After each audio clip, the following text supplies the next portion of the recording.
Shalom saudaraku yang dikasihi Tuhan.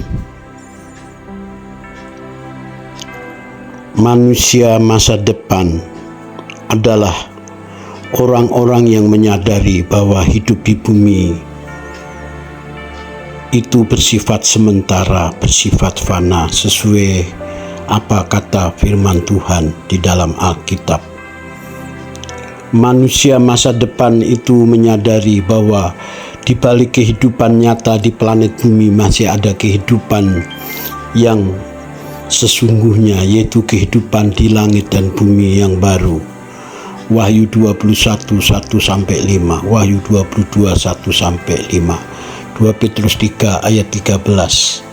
Manusia masa depan adalah manusia yang menyadari bahwa hidup di bumi ini sebagai latihan persiapan untuk memasuki kehidupan yang akan datang. Jadi manusia masa depan itu orang-orang yang menyadari benar bahwa kehidupan di planet bumi ini untuk mempersiapkan, yaitu kehidupan kekal bersama Tuhan selama-lamanya.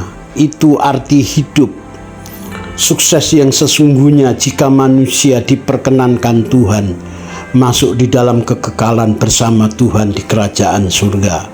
Daniel 12 ayat 2, bahwa semua manusia akan dibangkitkan dari debu tanah, yang satu menerima kehinaan kekal, satu menerima kemuliaan kekal. Jadi saudaraku yang dikasihi Tuhan, bahwa Yesus sudah mengingatkan kita agar kita mengumpulkan harta di surga, bukan di bumi. Karena harta di surga itu bersifat kekal. Di bumi itu ngengat dan karat pencuri bisa mencurinya, saudara. Saudaraku yang dikasihi Tuhan, firman Tuhan mengingatkan kita bahwa kita harus selalu menyadari selama di bumi kita harus mengumpulkan harta di surga.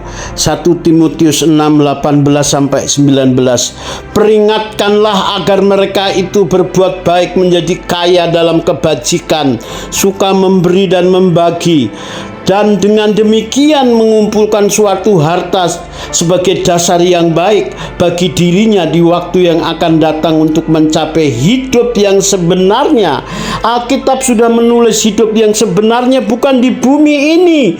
Di bumi ini hanya 70 tahun. Kalau kuat 80 tahun, Mazmur 90 ayat 10, kenyataannya tidak sampai 70 tahun. Habis itu kita menghadapi realita kekekalan. Semenjak manusia ada di planet bumi ini, manusia hidupnya sudah jatuh di dalam dosa.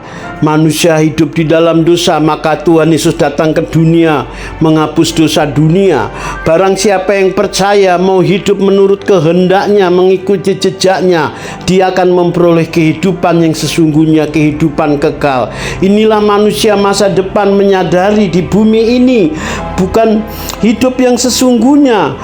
Agar saudara memperoleh hidup yang sesungguhnya sebenarnya itu, saudara harus mengumpulkan harta di surga, yaitu mereka yang tekun berbuat baik dalam kebajikan, suka memberi dan membagi. Roma 2 ayat 7, yaitu hidup kekal kepada mereka yang dengan tekun berbuat baik, mencari kemuliaan, kehormatan, dan ketidakbinasaan, saudara. Jadi manusia masa depan itu adalah manusia yang menyadari bahwa hidup di bumi ini sebagai persiapan. Maka waktu hidup di bumi ini, bahwa harta dia yang sesungguhnya adalah kerajaan surga. Hidup kekal bersama Tuhan Yesus di kerajaan surga, saudara. Cuman syaratnya, waktu hidup di bumi dia tidak mencari kepentingan sendiri, tetapi mencari kepentingan Tuhan dan menjadi berkat bagi sesamanya. Roma 2:8, tetapi murka geram kepada mereka yang mencari kepentingan sendiri, yang tidak taat kepada kebenaran, melainkan taat kepada kelaliman. Saudaraku yang dikasihi Tuhan, saya percaya saudara bagian dari masa depan, manusia masa depan, agar hidup saudara menemukan arti hidup yang sesungguhnya. Salam, terima kasih.